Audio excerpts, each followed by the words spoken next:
Man bekommt einen großartigen Opernabend, spannend zum Weinen, zum Lachen und man geht nach Hause und man pfeift eine Woche lang diese Melodien von morgens bis abends. In Carmen geht es um einen jungen Mann, der sich verliebt in eine sehr selbstbewusste, unabhängige, aus heutiger Sicht moderne Frau und er das letztlich nicht verkraftet, aus der Bahn geworfen wird und sie am Ende tötet. Weil sie großartige Musik hat. Eigentlich ist jede einzelne Musiknummer ein Hit, ein richtiger Ohrwurm und das Ganze eingebettet in eine unglaublich spannende Geschichte zwischen 4 Personen. Also wie gesagt, dieser junge Mann, der Offizier Don José, die Frau Carmen, dann ein Stierkämpfer, ein Toreador, der letztlich Ursache dann für Josés Eifersucht ist und Micaela, eine junge Frau, die diesen José liebt und gerne zurückbringen möchte in seine heile Welt, die Welt seiner Mutter und in die dörfliche Idylle. Und das ist sehr spannend, da gibt es unglaubliche interessante Konstellationen. Das Ganze dann nochmal eingebettet in fantastische Chornummern, großartige Tableaus, ein irrsinnig spannendes Finale. Also an dem Stück stimmt einfach alles.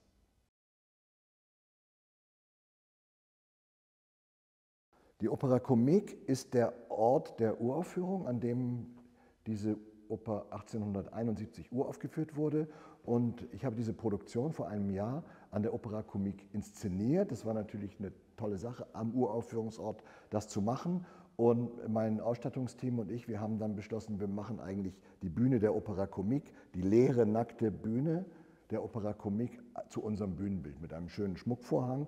Und wir inszenieren es so, als würde diese Bühne die Geister dieser Oper hervorbringen, zum Leben erwecken und diese Geschichte auch heute immer wieder neu entstehen lassen. Und so haben wir auch hier in Zürich die Bühne der Opera Comique aufgebaut und erzählen dieses Stück sozusagen als Hommage dann nicht nur an die Opera Comique, sondern überhaupt an das Theater und an die Magie des Theaters.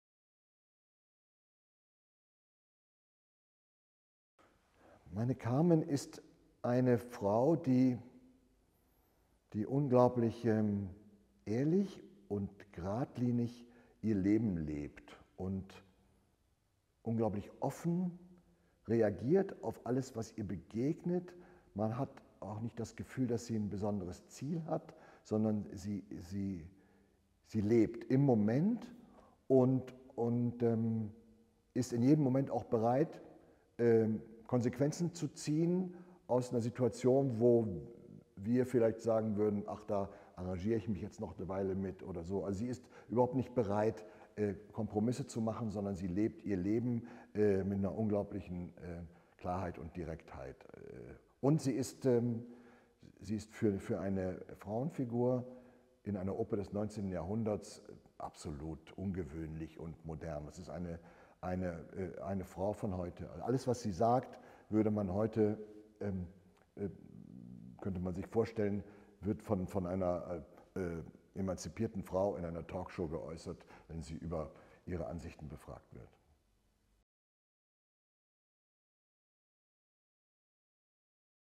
Indem man versucht, den Text zu lesen und sich nicht daran zu halten, was man meint, wie die Oper vielleicht sei.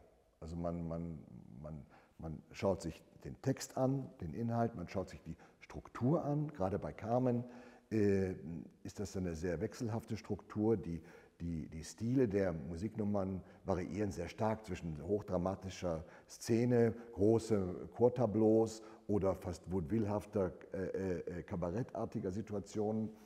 Und das muss man ernst nehmen und in unserem Fall haben wir gesagt, für uns ist das eigentlich ein ganz bestimmendes Prinzip auch für unsere Aufführung. Also wir versuchen nicht, irgendein künstliches Spanien da auf die Bühne zu stellen und dann die Oper irgendwie realistisch da hineinzubauen. Das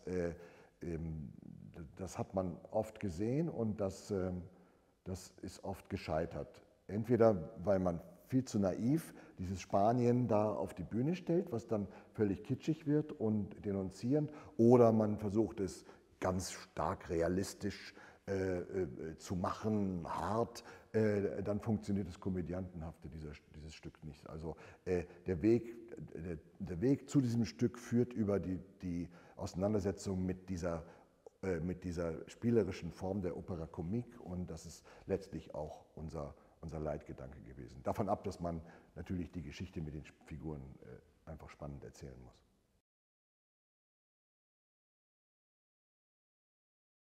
Man bekommt einen großartigen Opernabend, spannend zum Weinen, zum Lachen, und man geht nach Hause und man pfeift eine Woche lang diese Melodien von morgens bis abends.